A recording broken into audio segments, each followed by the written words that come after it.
Dr. Leslie N. Foster, founder of Masmanyane Women's Rights International, says one of the major contributors to teenage pregnancy is patriarchy, which remains ignored. This as the country faces a growing crisis of school dropouts linked to child pregnancies.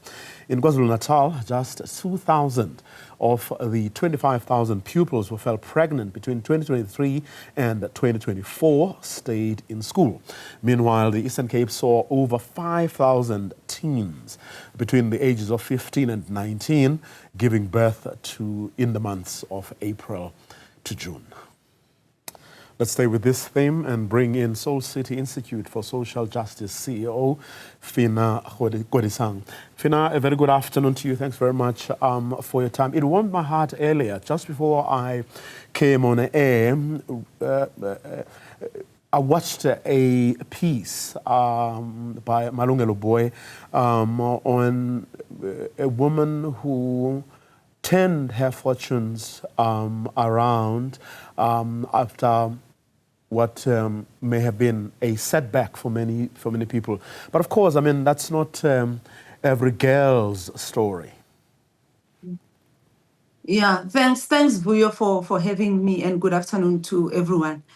Look, the issue of power and gender is, as Masimanyane was saying, is one that we really need to look into, more especially because we are not addressing the socialization that happens at institutional level, be it in the home, be it in churches, be it everywhere, right? Where we are still talking to men and boys as the authority, as the leadership, as the providers, and talking to girls as the ones who, you know, through their sexual service should receive this trade-off, you know, where money is given in place of their services to men. And that's majority of, you know, young people that get to be given this information. And we are not addressing that because we don't want to get to the real issues. We hide behind religion, behind culture, you know, behind the society that we have created that is so patriarchal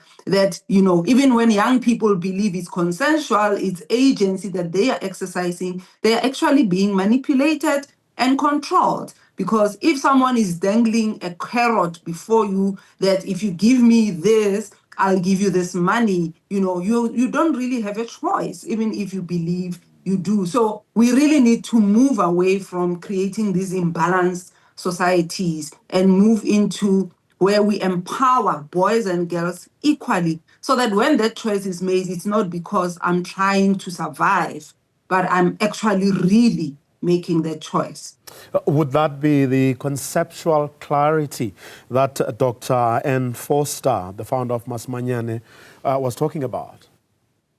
I believe so, because right now the scales are imbalanced. You know, we are not acknowledging the privilege that is given to men and boys in terms of where society places them. It gives them this license to be the authority holders, to be the resource holders, even when they don't have the resources, you know, but because the psyche is that men are the providers, you know, there's manipulation that happens to the point of coercing and forcefully getting young people, especially where it's older men, young women, to, you know, be vulnerable to this resource that is available to their service if they offer the service. So in that, you're not even able to teach negotiation, because if the condom discussion is not even part of that, when the one with the resources says, we don't use a condom here, you can't then say, no, I'm risking my life here. Because you want the resource, you are going to say yes. So that yes is sort of coerced if we look at it.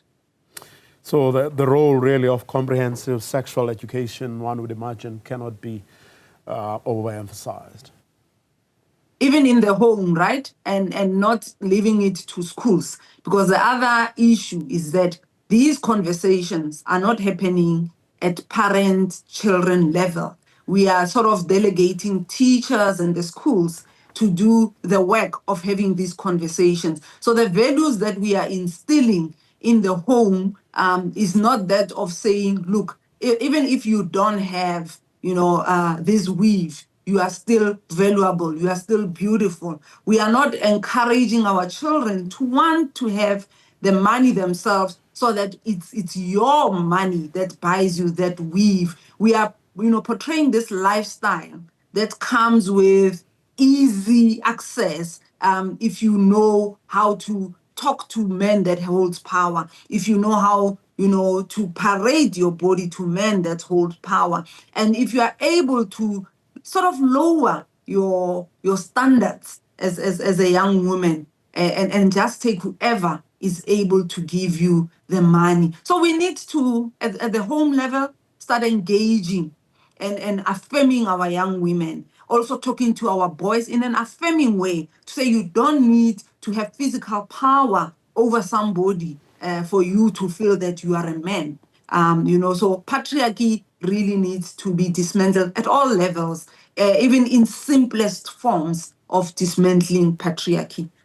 But of course, it's also important to make the point that when it does happen, it doesn't necessarily mean the end of the world.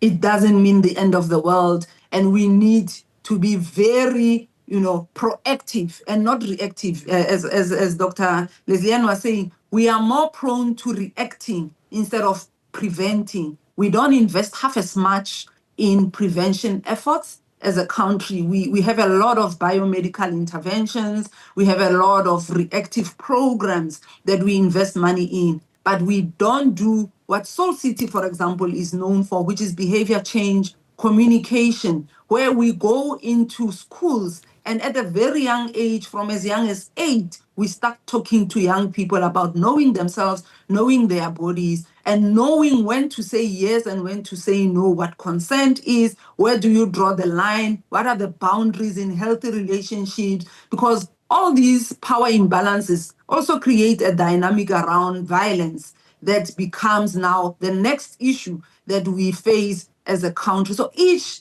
issue that is not well addressed gives birth to another issue, and we then find ourselves in this cycle, of perpetuation of poverty, imbalances, and gender-based violence. There are people who are arguing for delaying sexual activity until a person is ready, but there are other people who have said, but is that realistic?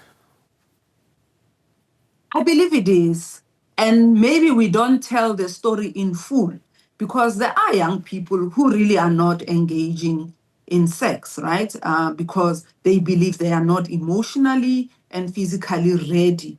And so you still have those young people who in the Soul Buddies program are saying, you must also consider us in the messaging, because there are some of us who are abstaining out of choice.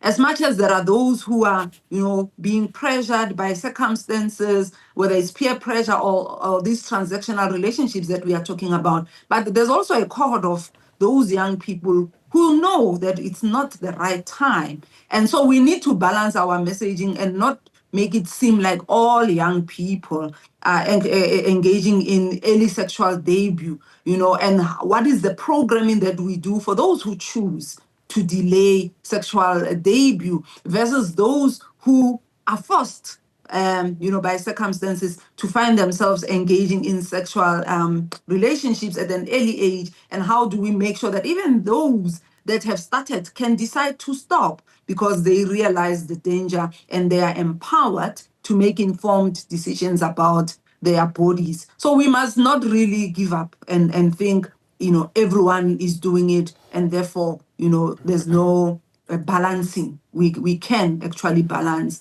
our efforts and our messaging. Phinah, Kodisang, let me thank you for your time. Soul City Institute for Social Justice CEO.